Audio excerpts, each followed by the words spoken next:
Hi guys, I am going to do a very quick lip stretching demonstration for you using my little silicone friend here.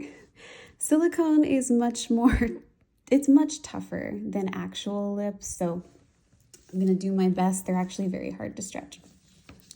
So typically with lips, I end up using 2 different stretches per segment. A segment is the area of the lip that we are currently working on with the length of the stroke of our needle.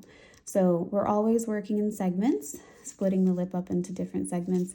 And per segment, I will have 2 different stretches for that segment. I always use one stretch for the area of the lip that is closer to the vermilion border, which is the area of the lip that is the separation of lip tissue to skin tissue. It's that little difference.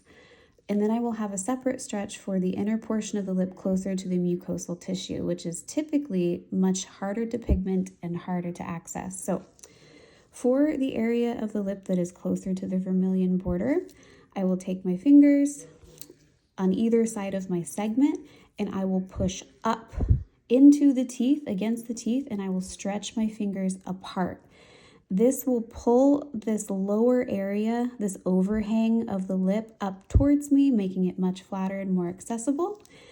And then once I get to the highest point of this curve, which is right about here, it's ideal to work with a 60 to 90 degree angle when you are tattooing. And unless I change my stretch, it's gonna be really hard to be able to see what I'm doing and achieve a 60 to 90 degree angle with my needle on this inner portion of the lip without changing my stretch. So I'm gonna change it. So once I hit the highest point of this curve, instead of pushing up against the teeth, I'm actually gonna change my stretch and pull down and apart, exposing this area that is closer to the mucosal tissue, getting it much, much flatter and much easier to work with. So one more time, for the area that is closest to the vermilion border, I'm going to push up against the teeth and pull my fingers apart. This gets this much flatter and much more accessible. Once I hit the highest point of this curve, it's hard to get all this with the right angle, and it doesn't tattoo well unless you change it. So I'm going to change my stretch, pulling away, down and away from the teeth, pushing away, exposing this inner portion of the lip closest to the mucosal tissue and getting it much, much flatter. This also helps with visibility because when you have to make these really dramatic changes to the angle of your needle, as you can see, like I can't see what I'm doing anymore, and neither can you.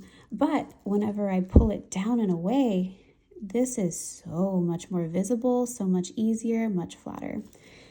And it's the same for the top, but opposite. So anytime I'm working with this inner portion of the mucosal tissue, I'm going to pull away from the teeth.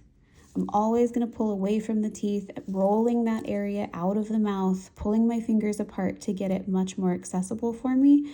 And then same thing, as soon as I hit the highest point of this curve, this angle is getting a little wonky. So instead of adjusting it and making it so I can't see what I'm doing and everything gets awkward with my hand, I'm just going to change my stretch and push against the teeth, down into the mouth, into the teeth, spreading my fingers apart nice and tight. This is actually really hard, so that this area is much flatter, easier for me to see, flatter, easier to pigment. So I hope that helps. One final thing about corners.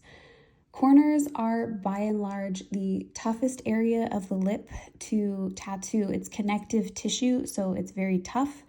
And it's the only part of the lip I would say you really do need a tight stretch. It helps to thin it out. It makes it easier to pigment, and you need to be able to see what you're doing, so this can get a little weird. So I really like my scissor stretch for this.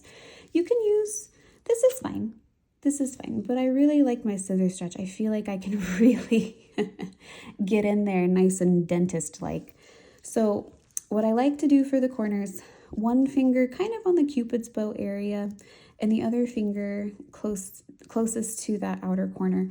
And what I'm gonna do is I'm gonna pull up and away from the teeth, up and away from the teeth, and then towards me with my opposite finger, really opening up and spreading the lips apart so that I can reach this extremely difficult to tattoo inner part of the outer corner. It's very, very hard. I think it's important to get a extremely tight stretch. I think it helps a lot. But again, one finger on the Cupid's bow, the other finger closest to that outer corner. I am going to pull up with one finger. The one that's on the Cupid's bow is going to pull up and away from the teeth, while the other finger on the outer corner is going to pull down towards me. So towards me, and up. And it really exposes this area of the lip and makes it so much easier. And I mean, adjust it as much as you need to get it heckin' tight, because the tighter it is, the easier it is to get into this area. So these are some things that help me. I hope that they help you. If you have any questions, please let me know.